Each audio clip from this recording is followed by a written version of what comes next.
She walked the same block every morning, heels clicking against the pavement, designer bag hanging from her arm like a badge of status. Her world was polished, curated, and untouched by the rawness she so often pretended not to see. That morning, like many before, she noticed the homeless man seated near the cafe entrance. His clothes were tattered, his beard unkempt, and his eyes too familiar. She wrinkled her nose and muttered under her breath, "Why don't people like you just disappear?" She didn't expect him to answer, but he did. What he pulled from his coat wasn't a weapon, wasn't anger, wasn't even a word. It was a photograph, faded at the edges, carefully protected by time.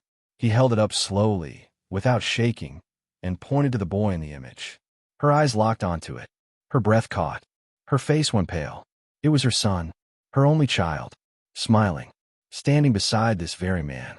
And in that instant, the city noise seemed to disappear. Time froze. Nothing made sense. But everything had just changed. This wasn't a scam. It wasn't a mistake. The homeless man knew things no stranger should know, like the name of her dog, the scar on her son's knee, and the lullaby she used to sing. Panic gripped her, but not because she feared him. She feared the answer to the question now racing through her mind. How does this man know my son? What followed would unravel everything she thought she knew, not just about him, but about her own life. In the blink of an eye, the roles had reversed. She was no longer the powerful woman towering over a forgotten man. She was the one who suddenly needed answers, who found herself begging for a truth that had been hidden just beneath the surface of her comfortable world. The photo, now trembling in her hands, would open the door to a past she'd tried to bury, and reveal a secret that would tear down every wall she had built to keep her heart protected. Stay with this story, because what happens next will shake your assumptions, challenge your judgment, and reveal the haunting power of what lies behind a single, silent photograph. The woman stared at the photo, frozen, the familiar curve of her son's smile, the soccer jersey with his team logo, the sunlit background that looked like the old park near her ex-husband's apartment. It was real, unmistakably real, and the homeless man, still sitting calmly on the sidewalk, hadn't said another word.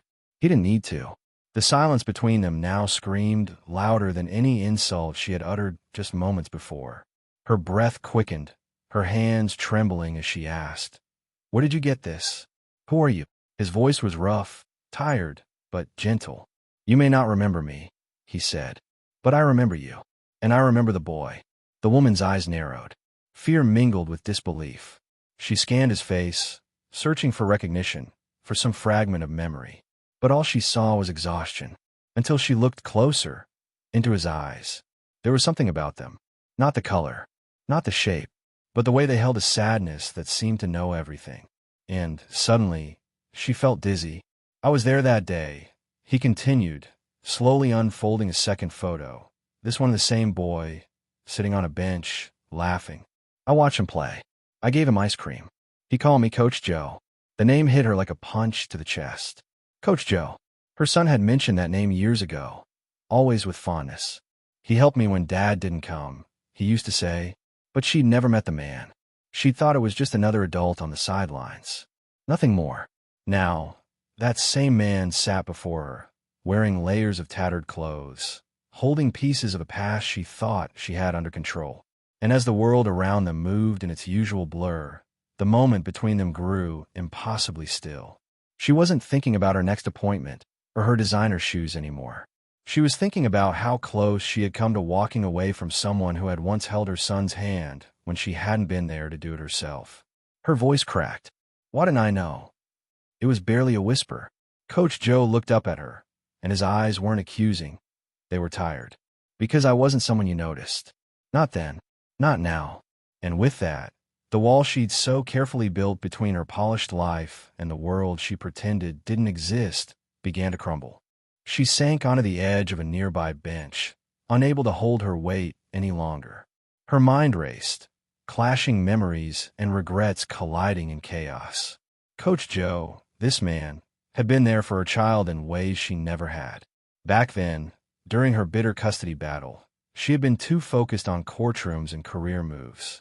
Her son had quietly needed anchors, and while she'd buried herself in legal documents, This stranger had shown up, day after day, for a child who wasn't his.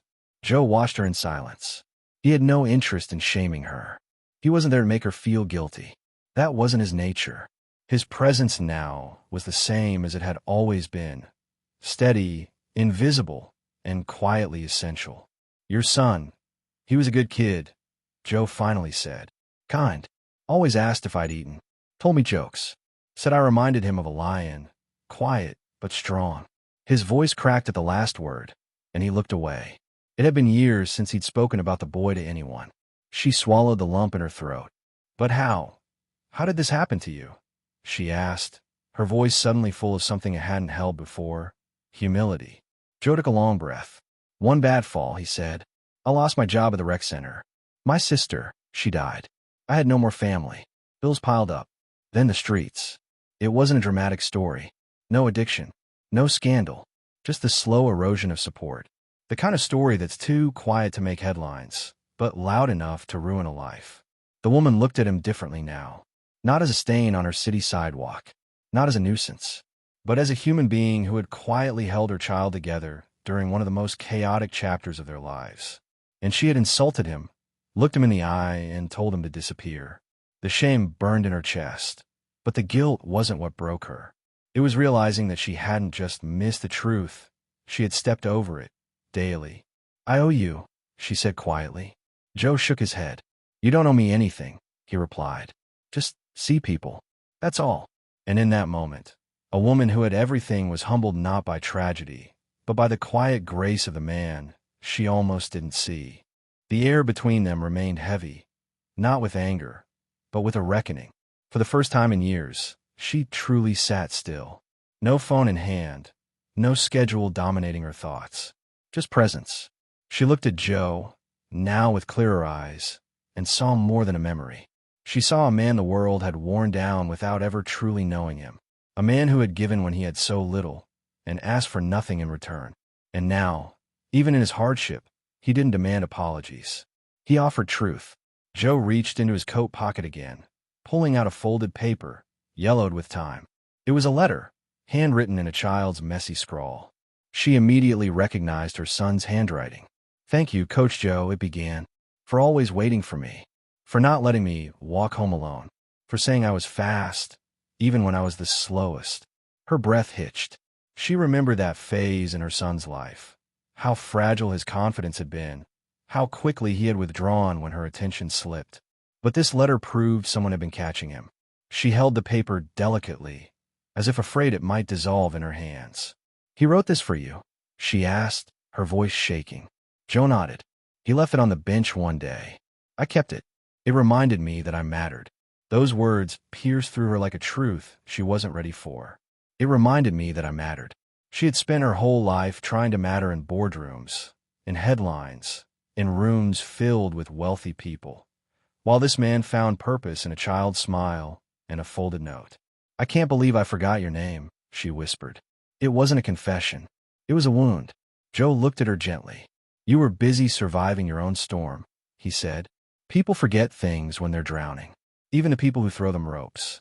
She felt tears rising, not just for him, not just for her son, but for herself, for how blind she'd become in a world that praises appearances over connection. She hadn't just looked past Joe. She'd looked past herself. A silence fell again, but this one was softer, redemptive, a silence that didn't scream, but breathed. She looked around, the city moving, unbothered. But here, on this patch of sidewalk, something sacred had taken root. Two people who had once crossed paths, unknowingly, were now sitting in full view of each other.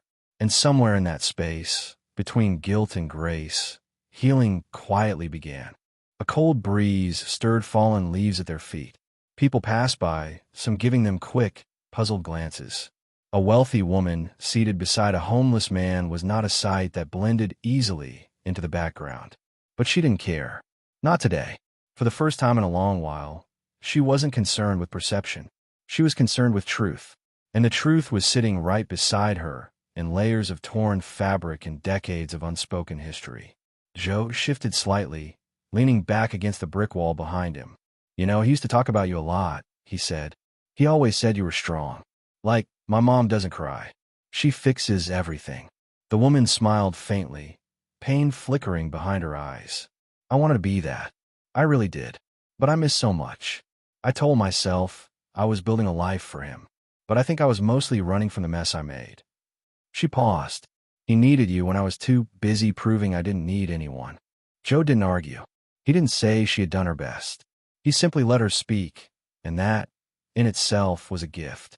Kids don't remember your job title, he said. They remember how you made them feel safe. Heard. Not alone.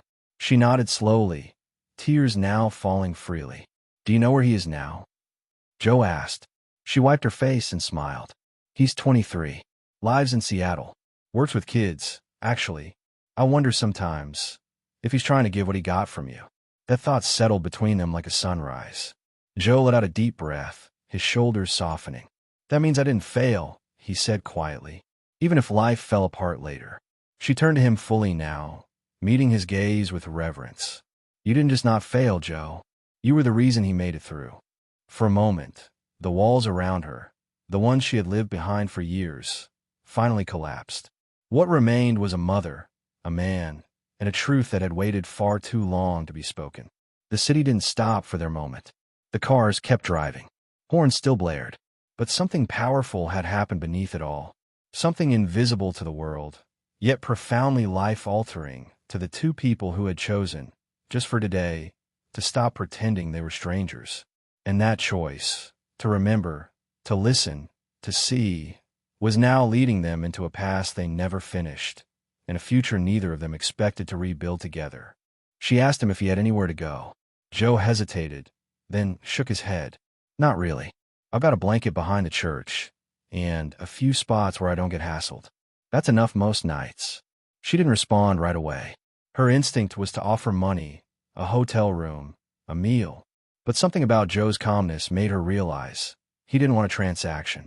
He wanted dignity, respect, recognition. And for the first time in a long time, she didn't want to fix the problem with her wallet. She wanted to fix it with her presence. She pulled her scarf tighter around her neck and asked softly, "Would you tell me more? About him? About those days?" Joe looked surprised. No one had ever asked him to tell a story that wasn't their own. But he nodded and began. He spoke of soccer games on muddy fields, of how her son always insisted on tying Joe's shoes when his hands were cold, of how he once said, "Coach, I think you're the kind of grown-up I want to be." And as the stories unfolded, so did a side of her son she hadn't known. Her eyes welled with tears. "He never told me those things. I always thought I was doing enough." Joe didn't flinch. "You were doing what you could with what you had. We all were. It wasn't an absolution. It was something better, truth without blame." She let the weight of it settle. For years she had carried the guilt of a mother who missed too many games, too many bedtime stories. But now, hearing that someone had filled those gaps, not perfectly, but faithfully, gave her peace. Time passed quickly as they talked. She learned that Joe once worked as a youth mentor, volunteered at a shelter, even ran a literacy program. "I used to believe I could help fix the world," he said, almost laughing. "Now, I just hope to get through the day without being told I'm in the way." Her throat tightened, because just that morning, she had done exactly that. She had looked him in the eye and spoken as if he were a stain on the sidewalk. And yet here he was, speaking to her with grace. "Do you ever want to go back?" she asked. "To that kind of work?" Joe nodded. "Every single day." His voice cracked. "But it's hard to get a second chance when people stop seeing your face and only see the dirt on your clothes." That line hit her like a thunderclap, because now she couldn't unsee his face, the lines of it, the kindness in it, the memories it held, and most of all, the undeniable truth that she had almost walked past a man who once held her son's future in his hands. A long silence followed, not the kind filled with tension, but the kind heavy with thought, the kind that wraps around you like a thick blanket when words no longer do justice. She turned her eyes toward the street, watching the blur of passing lives, and wondered how many others she had ignored. How many Coach Joes she had walked past without a second glance. Her world had been built on high floors and closed elevators, far above the sidewalks where lives like his quietly unraveled. "I don't know what to say," she murmured. "Nothing you say can change what I said earlier." Joe nodded slowly. "That's true. But words aren't the only way to apologize. He looked at her, not with resentment, but with the kind of patience only suffering can teach. Listening is a start. She nodded, her voice cracking. Then I'm here. And I'm listening now. And just like that, the power dynamic that once placed her above him dissolved into something more sacred. Two humans seeing each other plainly. She reached into her purse, not for money, but for a small notepad she used to jot down business ideas. She ripped out a page and scribbled something. "This is the name of a friend of mine," she said. "He runs a youth program. He owes me a favor. I'll call him tonight and tell him you're coming. He can give you a real shot, if you want it." Joe looked down at the paper for a long time, then folded it carefully and slipped it into his jacket. "Thank you," he said quietly. "Not for the help. For believing I still matter." It was the first time in years he'd seen his own name written down by someone who expected him to rise. Not someone checking a box. Not someone keeping score.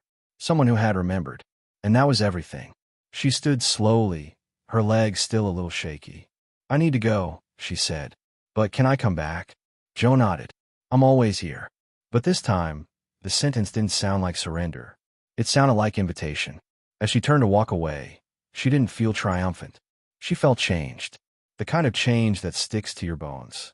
The kind that wakes you up in the middle of the night and whispers, "You almost missed this." And as the city swallowed her back into its noise, she realized something that would never leave her. Sometimes the people we're meant to find are the very ones we're taught to ignore. The woman returned home in a daze. Her penthouse apartment, usually a place of pride and elegance, now felt hollow. She wandered through the pristine kitchen, past untouched art pieces and polished furniture, and finally sat on the edge of her son's empty bed. It had been years since he lived there, but she'd left the room as it was, immaculate, untouched. She ran her fingers over the bookshelf, paused on a framed photo of him at age 10, smiling wide. That same smile had appeared in the photo coach Joe had shown her. She closed her eyes and tried to recall her son during that time. She remembered the missed calls, the rescheduled visits, the weekend she promised to take him to the lake, but instead flew to a business conference. At the time, she had justified it. "This is how I build his future." But now, all those choices sat in her chest like stones. And woven through those memories, she now saw Joe, filling in the empty spaces, catching the tears she hadn't noticed, teaching him kindness when she'd taught him endurance. She picked up her phone and dialed. Her son answered after the second ring, surprised. "Mom." She smiled faintly. "Hi, sweetheart. I met someone today. Someone for your childhood." Silence on the line. Then, cautiously, "Who?" She hesitated, then said, "Coach Joe." There was another pause. Then his voice cracked. "You saw him." She swallowed the lump rising in her throat. "Yes, I did. And I'm so sorry I never asked more about him before." Her son let out a quiet breath. "He was there for me, Mom, when I didn't know how to ask for help." They spoke for a long time that night. Not just about Joe, but about everything. About absence. About forgiveness. About rebuilding bridges that had once been washed away. And when she hung up, she realized that Joe hadn't just given her a piece of the past. He had handed her a doorway to healing her future. A doorway she would have never found on her own. That night, she wrote a letter. Not an email. Not a message. A real letter. To Joe. She didn't know if he'd ever have a mailbox to receive it, but she wrote it anyway. She told him everything. About her regrets, about her son's gratitude, about the moment she'd finally seen him not as a shadow, but as a light she'd walked past for too long. And at the bottom, she wrote, "I don't just see you now. I remember you." The next morning, she returned to the same corner, half expecting Joe to be gone, as if he might have been a ghost from her past who had disappeared after delivering his message. But he was there, in the same spot, sipping coffee from a warm paper cup. He looked up and smiled when he saw her. "Didn't think you'd come back," he said. She sat beside him, without hesitation. "I told you I would," she replied. This time, there was no tension between them, just familiarity, a strange, quiet comfort. She handed him the letter. He looked at it, surprised. "No one's written me a letter in over 20 years, he murmured. He didn't open it right away. He tucked it into his coat pocket like it was something sacred. "You know," she said, glancing at the sidewalk, "I used to walk this street and never see anyone. Not really. I thought helping people meant donating to a foundation or attending a fundraiser. Joe chuckled. And now? She looked up at him. Now I think it means sitting down, listening, remembering names. He nodded. That's where real change starts. She smiled. I want to help. For real this time. Joe didn't respond with enthusiasm or disbelief. He simply said, okay. Because people like him didn't need big promises. They needed consistency. She told him about her call with her son, about the way his voice had cracked at the mention of Coach Joe. That detail made Joe pause. He looked down at the ground, then whispered, he still remembers? Every word, she said, every moment. And something shifted in Joe's expression. Not pride, but release. As if he had carried the question of whether he'd made any lasting difference for far too long. And now he had an answer. A quiet one, but permanent. They sat there for another hour. No rush. No performance. Just two lives, once tangled by chance, now choosing to reconnect by intention. When she finally stood to leave, she said, this time, I'll be back with something more. Joe smiled faintly, holding the letter to his chest. You already brought enough. The woman kept her word. That same afternoon, she called her friend who ran the youth program. She explained the situation, the history, and what Joe had once done for her son. Her voice shook at times, but she didn't hide the truth. I need you to meet someone, she said. Someone who matters more than you can imagine. Her friend was skeptical at first. He'd heard similar stories before, but something in her tone was different. It wasn't charity. It was urgency. Respect. She set up a meeting for the very next morning. Joe arrived early. He wore the cleanest clothes he had, his beard trimmed slightly, his demeanor quiet but alert. The youth center was full of color and laughter, kids running through halls, counselors chatting by the front desk. Joe stood still for a moment, unsure if he belonged. But then the woman walked in, not in heels this time, but in sneakers and a hoodie. Not polished, but present. She smiled and motioned for him to follow.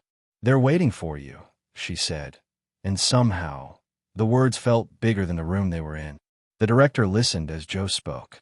He talked about the kids he used to mentor, the late-night calls from teens on the edge, the laughter on muddy soccer fields. He didn't dress his story up. He didn't need to. He simply told the truth. And by the time he was finished, the room was quiet. The director looked at him and said, how soon can you start volunteering? Joe blinked, surprised. You're serious? The man nodded. We don't need perfect. We need real. And you, Coach Joe, are exactly that. Tears welled in Joe's eyes, but he held them back. The woman placed a gentle hand on his arm. This time, you don't have to do it alone, she said. It was the kind of sentence that rewrites a man's sense of worth. For years, Joe had drifted through shadows, surviving on memory and dignity. But now, he was stepping back into a space where he wasn't just a ghost from someone's past. He was needed, seen, and finally, invited. That evening, Joe walked the city streets with a different posture. He wasn't that man on the corner anymore. He had a meeting next week. A purpose. A team. He passed a bakery and bought a loaf of bread with his last few coins. Not for himself, but for the shelter. When a woman asked him why, he said, because kindness doesn't wait until you're comfortable. It moves when it's needed. She nodded, realizing that she was still learning from him. Every single day. The next week, Joe returned to the youth center, not as a guest, but as a mentor. The kids didn't know his past, and he didn't offer it.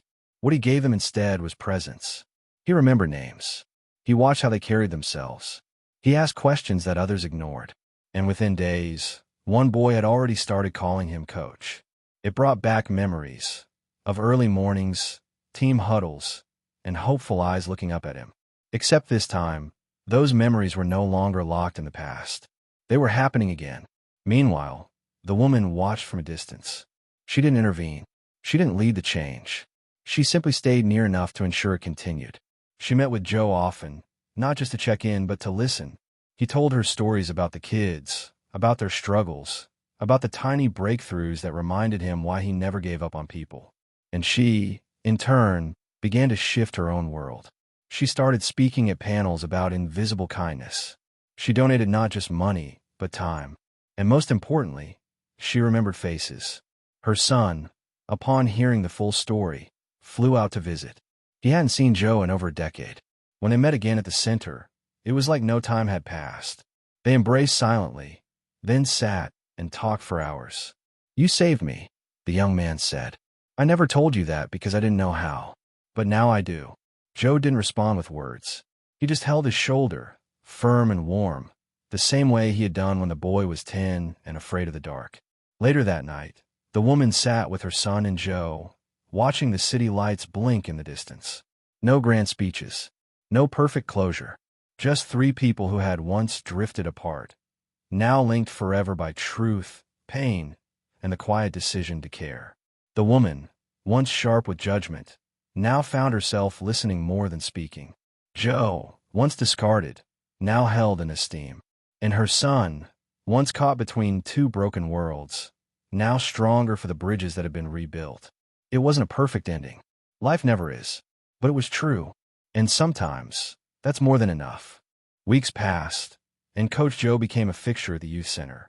He didn't speak much about where he slept at night or how he got to the facility each morning, but he was always there, early, steady, consistent. The kids came to rely on his calmness, his listening, his quiet strength. He wasn't the loudest adult in the room, but somehow, he was the one they went to when the weight of life grew too heavy. And through their eyes, he began to see himself differently again. Not as a man who had lost everything, but as one who still had something to give. The woman often dropped by with lunch or supplies for the kids. At first, it had been a way to stay connected. But over time, she realized it was more than that. She was changing. Her routines, her priorities, even her schedule began to bend around this new gravity in her life. Once obsessed with meetings and prestige, she now found herself more interested in stories, in second chances, in the slow, quiet work of making things right. Her driver once asked why she visited the center so often. She simply replied, "Because I missed too many important places before." Her son returned again, this time with a proposal. "I want to start a foundation," he told her, "for coaches like Joe. People who give everything and are forgotten when the lights go out." She looked at him, pride welling in her chest. Not the shallow pride of a parent boasting about grades or trophies, but the deeper kind, born from watching your child choose to live with purpose. Joe was moved by the idea. If it helps just one kid, or just one coach, he said, then it's already worth everything.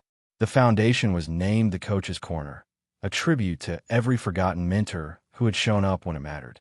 Joe insisted it remain grassroots, focused on local communities. He didn't want gala dinners or awards. He wanted backpacks for kids, food for families, bus passes for kids trying to get to practice. It was simple, effective, and very real. Donations started pouring in. And with each message that read, "Because of Coach Joe," the woman felt another part of her soul stitch itself back together. One night, Joe stood on the sidewalk, looking at the youth center as kids poured out laughing and shouting. He held a thermos of coffee, a gift from one of the moms. The woman stood beside him, her hands in her coat pockets. "You ever think about what would have happened if you hadn't pulled out that photo?" she asked. He smiled faintly, eyes on the children. "Sometimes I think the photo found its moment.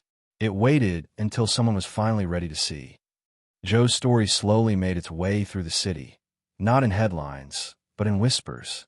Parents began showing up at the center, asking for him by name. "My daughter talks about you," one mother said. "She said you listened differently than the rest." Teachers invited him to speak at schools. A university professor even asked if he'd allow her to document his journey. Joe declined the spotlight, but offered to sit with her students. "I'm not a story," he said. "I'm a mirror. I just reflect what others forget to look at." The woman, now working part-time as an advisor for several youth initiatives, found herself reflecting often too. Her apartment no longer felt like a fortress. It was a home, filled with photos, laughter, memories reborn. She had slowed down. She called her son every week. She learned the names of his friends, his mentors, even the books he was reading. She no longer needed to be seen at the top of things. She had finally learned how to see what mattered at the ground level. And Joe, he still lived simply. He had been offered housing by the foundation, but declined at first. "There are others who need it more," he said. Eventually, he accepted a small room near the center, not because he needed comfort, but because it allowed him to stay close.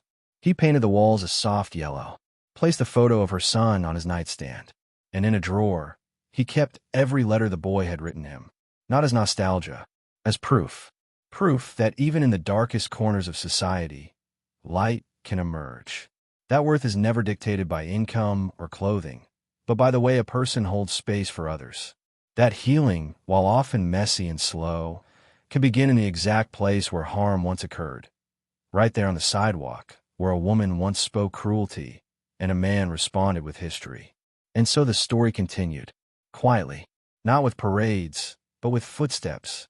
Footsteps of children walking home a little safer, of parents listening a little more, of strangers thinking twice before they judge, and above all, footsteps of two people, once worlds apart, now walking side by side in a life neither one of them expected, but both of them chose to build. The summer brought longer days and more children to the youth center. Joe started a weekend soccer group in a nearby park. Nothing fancy, just borrowed cones, donated jerseys, and mismatched cleats. But it didn't matter.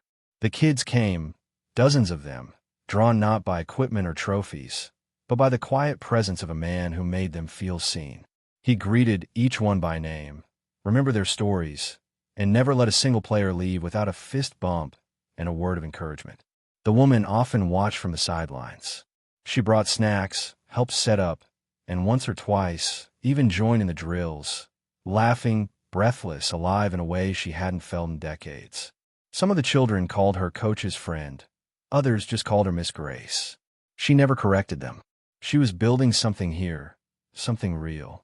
And while she had once built companies and closed million-dollar deals, none of that compared to the quiet joy she now felt watching these kids find their confidence. Her son returned for a week that July, not just to visit but to volunteer. He led workshops in storytelling and digital media, teaching kids how to capture their voices. Joe watched with pride. The boy he once encouraged was now becoming a mentor himself. One afternoon, during a break, he said, "You know, your mom, she's really changed." The son nodded. "She's always had a good heart. She just had it buried under too many expectations." Joe smiled, taking a sip of water. "Well, she dug it out, and she's using it now." At the end of that week, the kids presented their own short videos. Some told stories of their dreams, others of their fears. One boy made a film about Coach Joe. It was simple, just shots of him tying shoes, laughing with kids, handing out water bottles. The last frame showed Joe sitting on a bench under a tree, smiling at the field. The caption read, "The man who remembers us." Joe watched it in silence. When it ended, he stood up, eyes glistening, and simply said, "Thank you." That evening, as the sun dipped behind the trees, Joe sat under that same bench with the woman beside him. "I never thought I'd live a second life," he said. "One where I mattered this much again." She looked at him with quiet awe. "I think you never stopped mattering. The world just needed time to catch up to what you already were." He chuckled. Well, better late than never. And the two of them sat there, not needing to say much more, because some truths, once lived fully, don't need to be spoken again. As fall approached, the foundation continued to grow. Donations arrived from unexpected places, former students, teachers, even people who had once walked past Joe without noticing. The message had spread. Dignity begins when we stop pretending we understand someone just by looking at them. Schools began reaching out, asking for mentorship programs. Churches invited Joe to speak.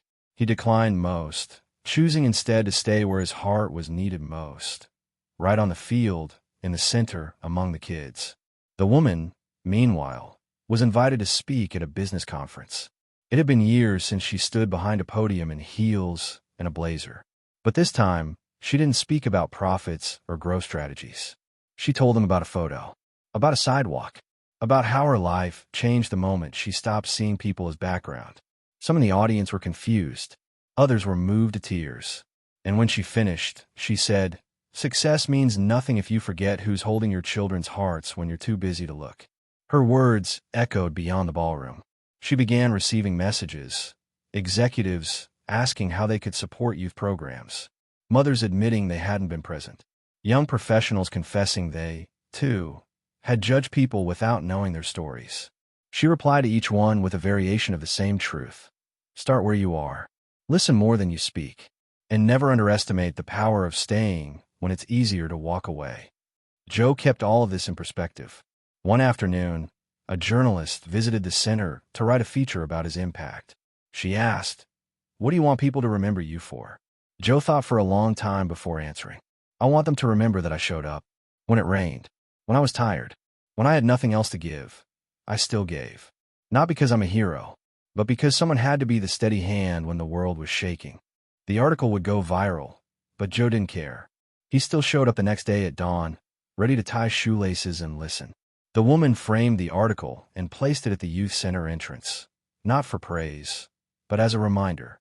Because the story wasn't just about one man. It was about what happens when someone sees, when someone listens, and when someone, finally, stays. Autumn brought cooler air and golden leaves swirling along the sidewalks where Joe had once slept. Now, those same streets carried new meaning. As the kids at the center bundled up for practice, Coach Joe added warm-up exercises and long sleeves to their routines. The woman noticed how attentively the children followed him, not just because he led them, but because he understood them.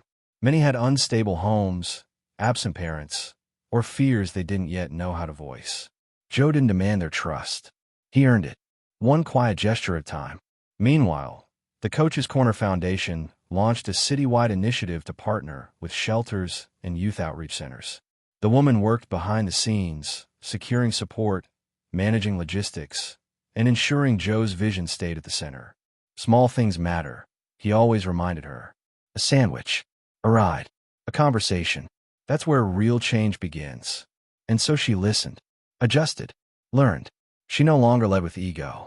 She led with presence, a skill she had once overlooked, now deeply valued. At one of the evening practices, a boy named Malik, normally shy and withdrawn, came up to Joe after a drill. "Coach," he whispered, "can I show you something?" Joe nodded. Malik pulled out a photo from his pocket, torn at the edges, creased from being folded too many times. "This is my dad," he said. "He's gone now. But I thought, maybe if you saw him, you'd understand why I get so angry sometimes." Joe looked at the photo for a long time, then simply said, "Thank you for trusting me." And Malik, for the first time in months, smiled. The woman watched this exchange from a distance. Her chest tightened, not with sadness, but with awe. This is what Joe gave, every day, not just attention, but a space where children could bring their broken pieces and not feel ashamed. And it struck her. This is what I never created when I was chasing everything else. But now, she was part of something real, something permanent. And every afternoon she spent here was a moment redeemed from all the time she thought she had lost. That night, she wrote in her journal, a habit she had picked up from Joe's encouragement. She wrote, "It's not about fixing the past. It's about making sure someone else doesn't have to carry what you missed. It's about showing up, staying late, and looking someone in the eyes when they expect you to turn away." And with that, she closed the notebook and slept peacefully, knowing that finally, after all this time, she was doing something that truly mattered. A few weeks later, the woman received a message from her son. "I've been offered a speaking opportunity," he wrote. "They want me to share about the foundation, and I want Coach Joe to be there." She smiled. Her son had grown into a man who wasn't just successful, but thoughtful, intentional, aware. He had taken everything Joe had taught him, and everything she had learned since, and turned it into something meaningful. She forwarded the message to Joe, asking, "Would you come?" Joe was hesitant. "I'm not made for stages," he said with a smile. "I'm made for sidewalks." But she insisted gently, "They don't need a speaker. They need you." After a pause, he agreed, on one condition: only if I get to speak from the floor, not from the spotlight. And so, at the event, he sat among the guests while her son took the stage and told their story. Not just about Joe, but about what happens when one person dares to look beyond appearances and see the soul underneath. He spoke of his mother too, how she changed, how she chose to face her shame and turn it into service. "We're not here because we were perfect," he said. "We're here because someone stayed when it was easier to leave." At the end of his talk, he turned toward the crowd and pointed at Joe. "This man changed my life, not with lectures or money, but by sitting with me on the hardest days and reminding me that I mattered, that I still matter." The room rose in a standing ovation. Joe didn't stand. He just smiled and nodded softly, humbled, grounded, unchanged by praise. After the event, people approached him, not to take pictures, but to say thank you. One woman whispered, "My brother used to be like you. I just wish someone had stayed for him." Joe placed a hand on her shoulder and replied, "Then maybe now you can be that someone for someone else." She wept, and something in her shifted. The woman watched all of this unfold with tears streaming down her face. Not because of regret, but because of redemption. The story she had once buried under shame was now lifting others. And as she stood beside Joe later that night, she whispered, "You didn't just change my son. You changed me." Joe looked at her, his voice soft and steady. "You were never too late. You just had to stop walking past." In the days after the event, something began to shift, not in Joe, but in the city around him. More people started nodding at him on the street. Strangers offered warm meals, a handshake, sometimes even a quiet thank you. These gestures didn't come from pity. They came from recognition. For the first time in years, Joe felt visible not just to the children he served, but to the world that had once overlooked him. And though he didn't seek attention, he understood the power of what was happening. People were finally seeing what they'd been trained to ignore. The woman noticed it too. She walked those same streets now with a different gaze. No longer hurried, no longer guarded. One morning, she saw a man sleeping on a bench near the center, and instead of averting her eyes, she sat beside him and asked, "Are you okay?" He looked up, confused. "I'm fine," he said, almost automatically. "Just tired." She nodded. "I've been tired too," she replied. And then, without fanfare, she handed him a warm sandwich and walked away. Not because she needed to be thanked, but because she understood now what staying meant. At the center, Joe continued his work with the kids, each day bringing new moments that reminded him why he kept showing up. One afternoon, a new boy named Eli joined practice. He didn't talk, didn't smile, just stood at the edge of the field, arms crossed. The counselors weren't sure what to do. Joe approached him slowly, crouched down, and said, "You don't have to play today. Just watch. But if you want to tie my shoes, they're a mess." Eli blinked, then laughed, just once. But that was the moment. The door opened. Within a week, Eli was leading warm-ups, asking questions, staying late. No one forced it. Joe simply made space. And in that space, another child had found safety. The woman watched from the sidelines, marveling again at how Joe transformed silence into connection. "You're building something permanent," she told him one evening. Joe just shrugged. "I'm just remembering what it's like to be forgotten." But she knew he was doing more than remembering. He was rewriting the ending. That night, she went home and began drafting a proposal for a second center, another space where Coach's Corner could grow. Not in a new neighborhood full of cameras and attention, but in the places people rarely talked about. "We go where it's quiet," she wrote, "because that's where people are waiting to be heard." And with every word she typed, she realized this wasn't just a story anymore. It was a mission, and there was no turning. The second center opened that winter. No ribbon cutting, no reporters. Just open doors, warm lights, and volunteers who knew the value of listening. Joe trained the new mentors himself. "Don't come in to rescue," he told them. "Come in to stay." Kids don't want heroes. They want someone who sees them when they're not performing. It became the unofficial mantra of the program, and every mentor who passed through those doors knew the standard wasn't perfection. It was presence. The woman took on a new role: liaison, organizer, mentor to the mentors. Her name carried weight in the city, but she used it now for doors, not for glory. One day, a teenager pulled her aside and asked, "Why are you always here?" She smiled and replied, "Because once, someone stayed for my son. And for me."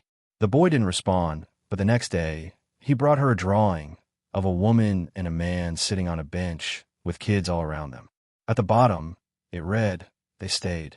Joe saw the drawing and chuckled. "That's the best review I've ever gotten." But later that night, he took a photo of it and printed it out.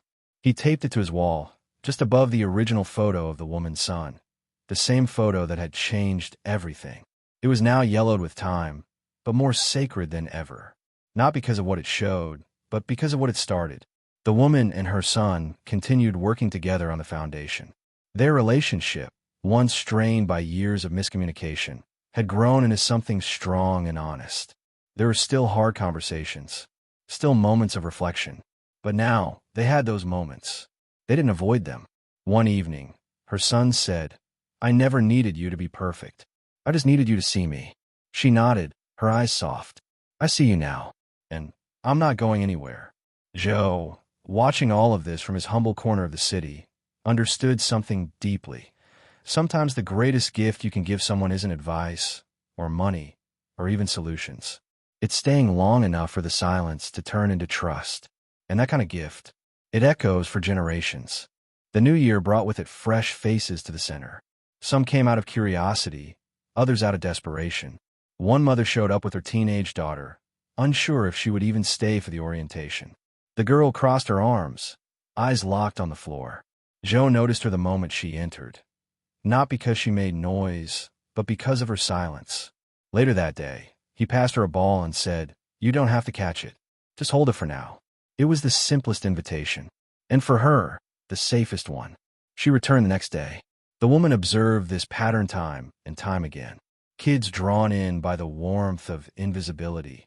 Not being pressured, not being fixed, but being allowed to exist. It was a philosophy she now carried into every room she entered, from corporate boardrooms to community meetings. Less fixing, more noticing. One afternoon, during a planning session, a colleague asked her, "What made you change everything?" She paused, then replied, "I met someone who remembered my son when I didn't, and I decided I never wanted to forget anyone again." Joe, meanwhile, began hosting small reflection circles for the older kids, just an hour each week, sitting in a circle, no phones, no distractions. They shared whatever they wanted, or nothing at all. One evening, a boy stood up and said, "I used to think I had to be tough all the time, but Coach Joe told me it's okay to be tired too." Joe smiled. Strength isn't how loud you are. It's how many people feel safer when you're near. That quote would later be printed on the walls of every coach's corner center. The woman's son started traveling more, speaking at schools, community centers, and youth panels. But no matter where he went, he always returned to the heart of it all. The center, the field, the sidewalk where the story began. "This place raised me," he told one group of students. "Not just the buildings, the people. The man who sat beside me and reminded me I was more than my pain." Joe, hearing those words, didn't interrupt. He just listened, like always. And that's what the woman came to understand most clearly in this chapter of her life. Transformation doesn't shout. It listens. It holds space. It waits in the background until the person in front of you is ready to take one step forward. That's what Joe had given her son. That's what he had given her. And now, it's what she gave to everyone she met. The day came when a small bronze plaque was installed outside the First Youth Center. It wasn't large or flashy. It didn't bear a company logo or a list of donors. It had just 6 words, engraved in deep, bold letters. "Because he stayed, we are here." Joe didn't attend the unveiling. He said he didn't need to. "The kids are still showing up. That's all the unveiling I need." But when he passed by later that night, walking home with a cup of tea in hand, he stood before it for a long time. Not in pride, but in peace. The woman joined him. They stood side by side in the quiet. "It's your legacy," she said softly. "No," Joe replied. "It's ours." He looked at her, then at the field beyond the building where kids were still playing under the glow of old floodlights. "You changed, too. You stayed. When it was hard. When it would have been easier to walk away." She didn't respond right away. Then, quietly, "You taught me how." Later that evening, the center buzzed with laughter, as always. Kids poured through doors. Volunteers handed out food. Mentors shared stories and sat on worn bean bags beside children who still weren't sure if the world was safe. And yet, somehow, that building had become a sanctuary. Not because it had perfect resources, but because every person inside it had made a silent vow. We will not leave. Inside Joe's small room, just off the back hallway, were only a few possessions. The original photo of the boy, the sketch from the child that said they stayed, and on his desk, a new drawing, recently gifted. It showed an open door, a hand reaching through, and another hand reaching back. At the bottom, written in pencil, were the words, "Not all heroes wear capes. Some carry memories." And somewhere in that city, a woman who had once insulted a man on the street now spent her days opening doors for others, quietly, patiently, relentlessly, because she knew what it meant to walk past something sacred and finally turn around. The plaque outside the center became a quiet landmark. People began stopping to read it. Some took photos. Others left notes, tucked between the edges of the bricks. Messages like, "You helped my son believe again," or "I see now." Thank you. Joe never spoke about them, but he read each one. Every scrap of paper, every folded corner, every hurried pen mark. It was all proof. Proof that staying, listening, showing up, it mattered. He kept them in an old shoebox beside his bed, not for nostalgia, but to remind himself that grace leaves a trail. One afternoon, a woman in a business suit lingered near the door, watching the children. Joe approached, recognizing the look in her eyes, conflicted, guarded, curious. "Can I help you?" he asked. She turned quickly. "No, sorry. I heard about this place. Someone told me it started because of a man on the street." Joe didn't correct her. "That's partly true," he said. "But mostly it started because someone stopped to listen, when they never had before." The woman blinked, stunned by the simplicity. Then she asked, "Can I volunteer?" The woman watched this exchange from the office window, heart swelling. Every time someone new arrived, hesitant, distant, and left changed, she saw another version of herself. The version that nearly walked away. The version that almost stayed blind forever. And now, the version who couldn't go a day without finding one more person to stay with. The transformation wasn't a single moment. It was 1,000 tiny ones. Layered, earned, lived. Her son called from the road that evening. "I just gave a talk in Portland," he said. 2 kids cried when I shared about Coach Joe. One of them said, "I didn't know adults could care like that." The woman felt a familiar ache, part grief, part gratitude. "You're becoming him," she whispered. "Not instead of him, but because of him." On the other end, her son was quiet for a long time. Then, "I hope someday I can do for someone what he did for me." Joe, sitting nearby on a bench outside, looked up at the night sky. He didn't know about the phone call. He didn't need to. He simply felt the peace of a day spent doing what he was made for, being a place where people could land. No spotlight, no reward, just presence. Quiet, steady presence. And for him, that was more than enough. By spring, the coach's corner had grown beyond the city. Other towns began reaching out, asking how to replicate the model. Not just the programs, but the philosophy. "How do you train people to stay?" they asked. The woman replied, "You don't train them. You remind them that someone once stayed for them, and now it's their turn." She and Joe traveled together a few times, but he always returned quickly. "The kids need consistency," he said. "They've had enough people drift in and out." One day, a counselor at the original center asked Joe, "What do you do when a kid just won't open up?" Joe thought for a while.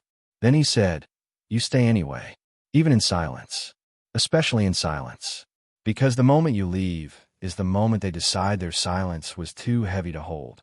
That line traveled through the walls of the center, from staff meeting to staff meeting, until it became a rule: stay anyway. The woman met with city officials, trying to secure permanent funding. One politician asked, "What makes your centers different from shelters or therapy clinics?" She smiled. "We don't treat symptoms. We build trust. We don't wait until they break. We meet them before they do." It wasn't the kind of pitch they expected, but something about it lingered. Weeks later, funding was approved, unanimously. A documentary filmmaker visited the center one weekend. She wanted to capture the story from the inside. Joe allowed it on one condition: no narration, no interviews, just the sound of the place, the laughter, the quiet, the pauses. "Let them feel what staying sounds like," he said. When the documentary premiered online, it reached over 1 million views in 1 week. People wrote from around the world. "I cried because someone finally showed what love looks like without words." And on a rainy afternoon, a boy who had once been expelled from 3 schools in 2 years stood in the middle of the center and read a poem he'd written. It ended with these words: "I used to think no one saw me. Now I know they did. They just weren't ready. But now they stay. And I stay too." As the years passed, something beautiful happened. Not loud or flashy, but steady. Joe became a legend. Not in the way celebrities are, but in the way trees are, rooted, unshakable, always there when the storm comes. Children who once sat in his circles now led their own. Volunteers who came and lost found purpose just by watching how he moved, how he listened, how he stayed even when nothing was said. Joe didn't teach lessons. He was the lesson. And slowly, the world around him started to mirror the love he carried inside. The woman often walked through the center with quiet pride. Her heels had long been replaced by sneakers, her briefcase by a backpack. She was still powerful, more than ever, but now her power wasn't in boardrooms or bank accounts. It was in presence, in knowing when to speak and when to step aside. Once a girl at the center looked up and asked her, "Were you always this kind?" And she smiled with the softest eyes and replied, "No, sweetheart. I learned. I learned from someone who remembered a boy when I didn't." One evening, Joe received a letter. It came from a young man in another state.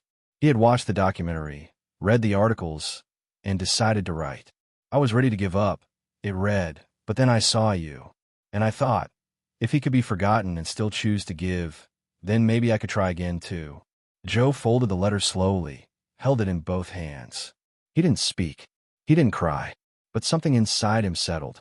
Another life saved by staying. That weekend, he brought the letter to the center and pinned it to a corkboard in the hallway. By now, the board was full. Photos, notes, drawings, scribbled thank yous. It had become a living wall of grace. And anyone who passed through those doors knew.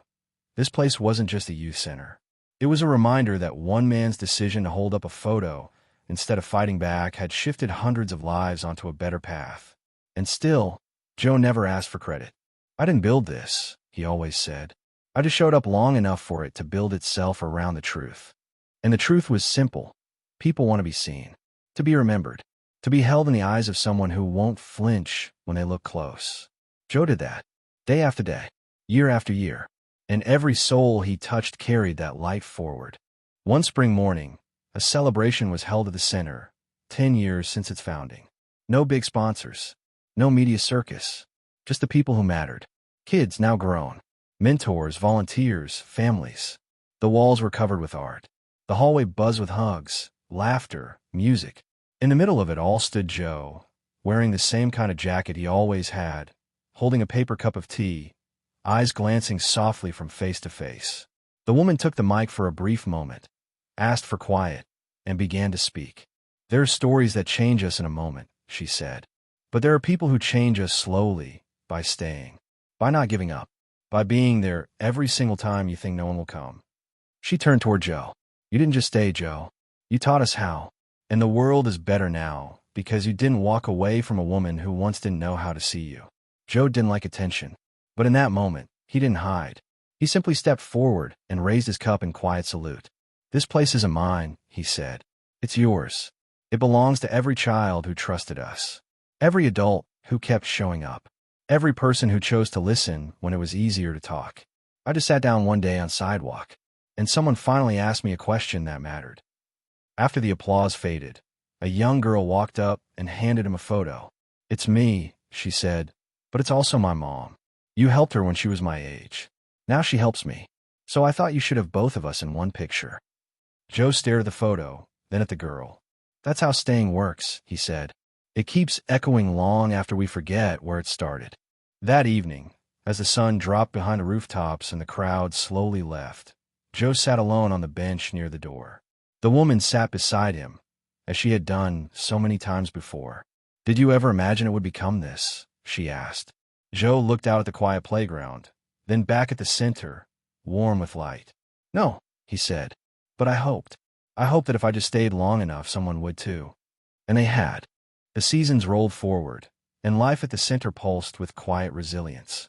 New kids arrived, some shy, some angry, others carrying the kind of invisible pain that had no name yet. Joe welcomed them all the same. No pressure, no expectations, just the same question he always asked. "Want to sit with me?" It wasn't a program. It wasn't a strategy. It was presence. Pure, unpolished, and unwavering. And every child who said yes took their first step into healing, even if they didn't know it yet. The woman spent more time mentoring mothers now. Women who felt overwhelmed, ashamed, unseen. She told them her story, not as a hero, but as a warning turned into redemption. I almost missed the most important person in my life, she would say. Not because I didn't love him, but because I didn't know how to see him. The room would always grow quiet when she shared. Not out of pity, but reverence. Because truth, when spoken plainly, opens doors that lectures never could.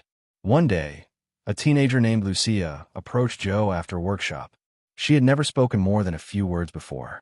But today, she held out a folded piece of paper. Joe opened it slowly. Inside was a simple sentence, written in pencil. I thought silence meant I didn't matter. But you listen anyway. Joe looked up at her, eyes soft. You matter even when no one listens, he said. But I'll keep listening anyway. Lucia nodded, her hands shaking slightly. But her gaze was steady. She was beginning to believe it. The next week, Lucia returned with a sketch, a drawing of Joe sitting on the sidewalk, a photograph in one hand, and a crowd of children gathered quietly around him. Above it, in careful block letters, it read, "Stay, and the world will come closer." The drawing was pinned on the center's new vision board, not as decoration, but as direction. Every new mentor was shown that image on day one, and every child who passed it somehow felt understood. The woman walked past the board one evening and paused.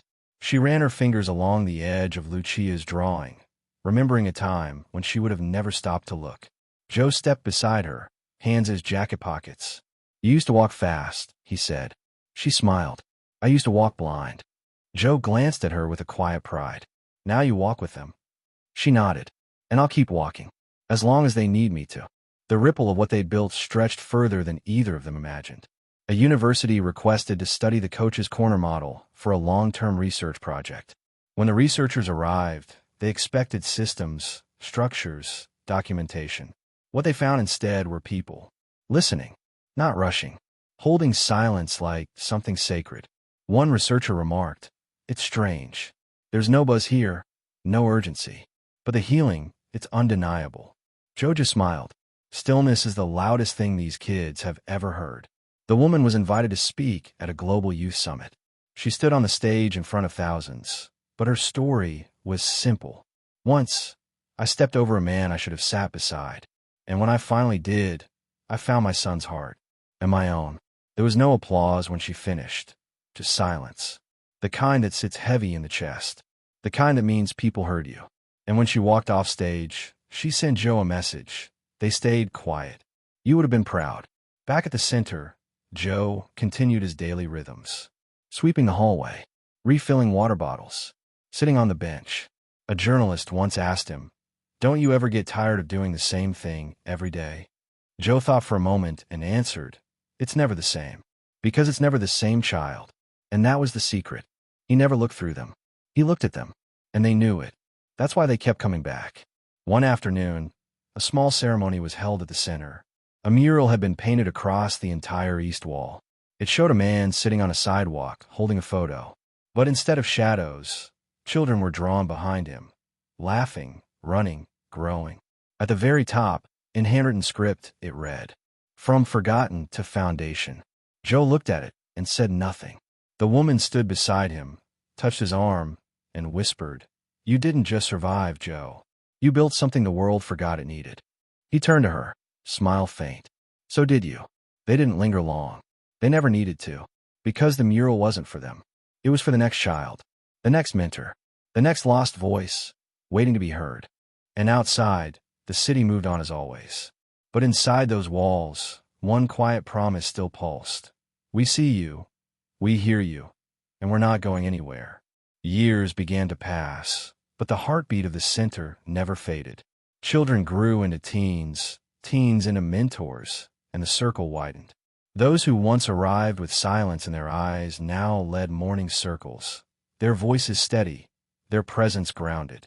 The woman watched these transitions with quiet wonder. She often thought back to that moment on the sidewalk, the day she nearly stepped over a life that would go on to change her own. And now, everywhere she looked, she saw evidence that one decision, one pause, one act of not walking away, had multiplied. Joe, older now, moved a little slower. His hands carried time. His face bore the soft lines of a life deeply lived. But his spirit hadn't dimmed. If anything, It had deepened. One morning, he sat at the back of the field, watching two young boys argue over a missed pass. Before a coach could intervene, another child, barely 10, walked between them and said, "Hey, remember what Coach Joe says? We don't shout to be strong. We stand still to listen." The boys paused, then nodded.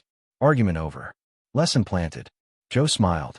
The Center's board offered Joe a formal leadership position, a title, a salary, a name on a letterhead. He respectfully declined. "This isn't mine to lead," he said. "It's mine to love." Instead, he suggested appointing one of the first boys he ever mentored, now an adult and social worker, as director. "He lived it," Joe said. "He knows." The board agreed, and when the announcement was made, Joe stood quietly in the back, beaming with pride that didn't need a spotlight. The woman kept writing.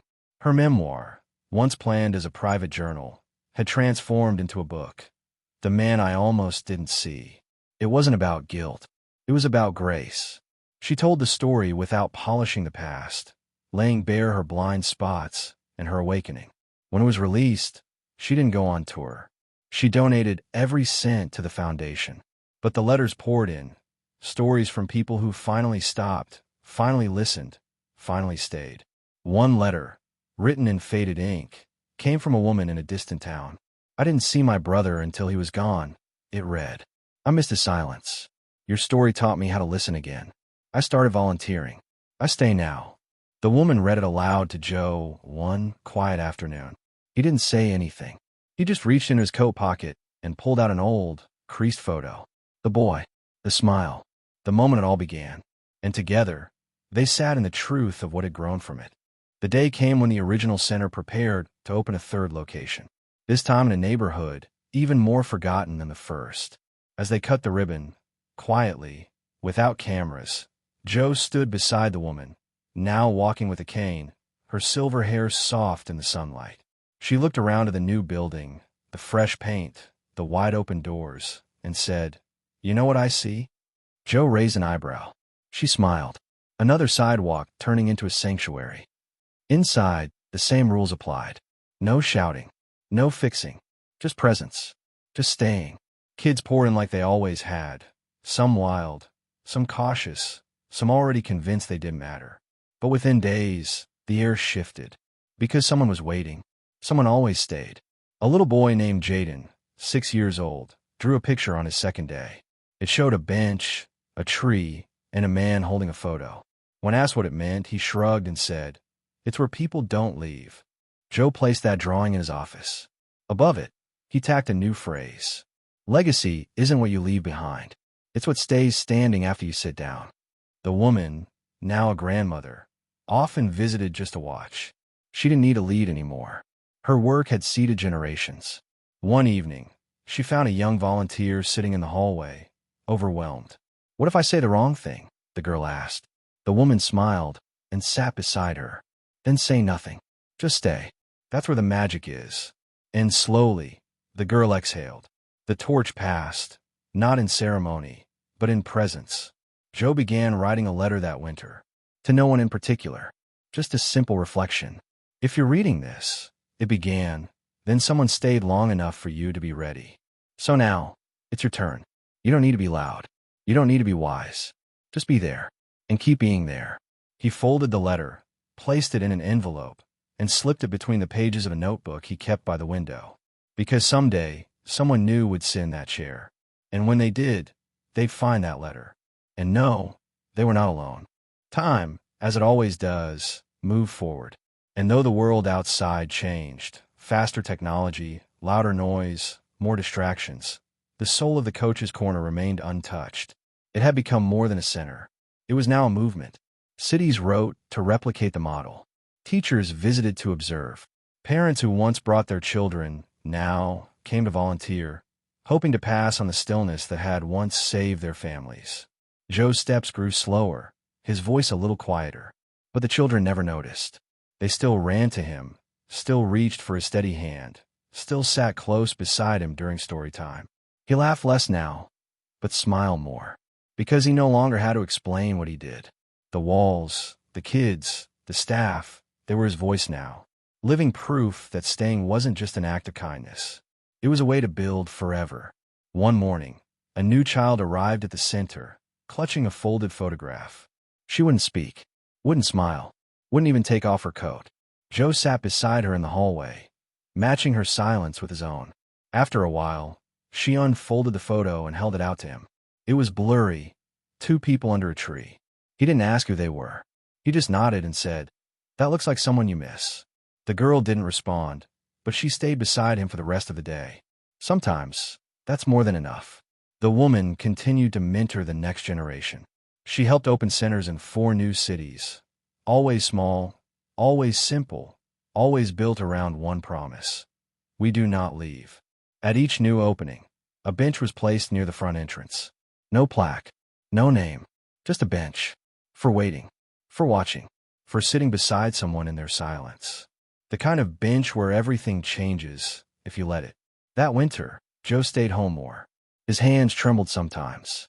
His body, faithful for so long, began to ask for rest. The staff offered to bring the kids to him.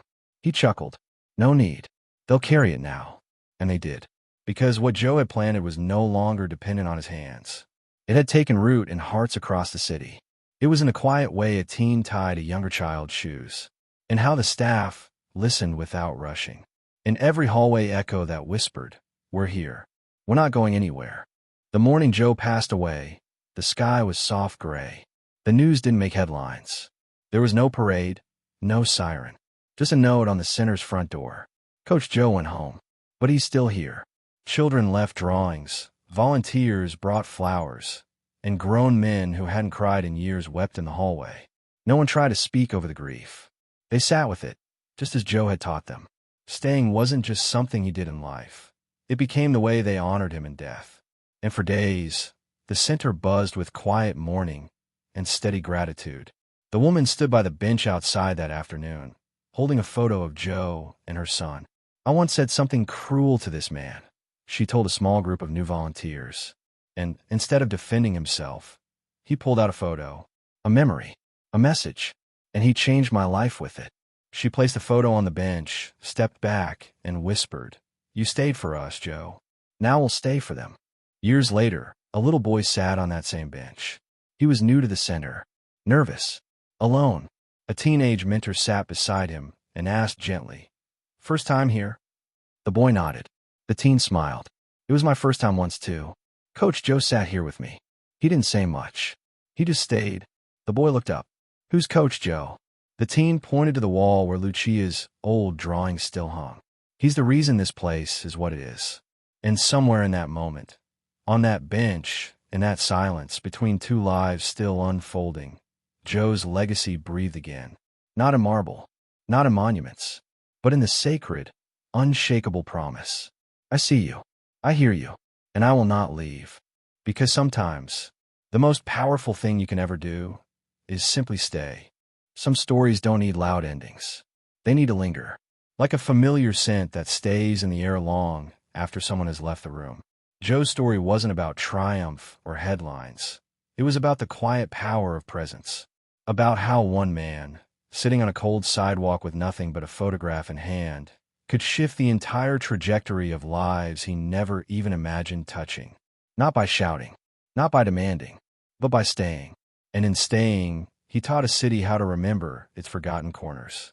We often assume that transformation requires massive action. But what this story revealed is something far more radical. Change begins in the moment we choose to see, to stop walking past, to sit with someone instead of saving them, to replace judgment with curiosity and charity with connection. Joe didn't offer solutions. He offered space. And in that space, people found the courage to come back to themselves. There is something unshakable about the truth that presence heals. That legacy is not built in speeches or grand gestures, but in quiet acts repeated with love. Joe's gift wasn't what he said, but what he proved, that the forgotten are often the most foundational. That dignity begins the moment we choose to notice, and that we can all be someone's turning point simply by not leaving when it would be easier to go. So as this story comes to a close, let it stay with you. Let it change how you see the next person you might otherwise ignore. Ask yourself, What would happen if I stayed? If I listened a little longer? If I looked again, more gently this time? Because sometimes the difference between despair and hope is just one person refusing to walk away. If this story moved you, if you felt even one moment that touched something true, take a second to leave your thoughts in the comments. Like the video, share it with someone who needs to hear it, and subscribe for more stories that remind us who we are at our best.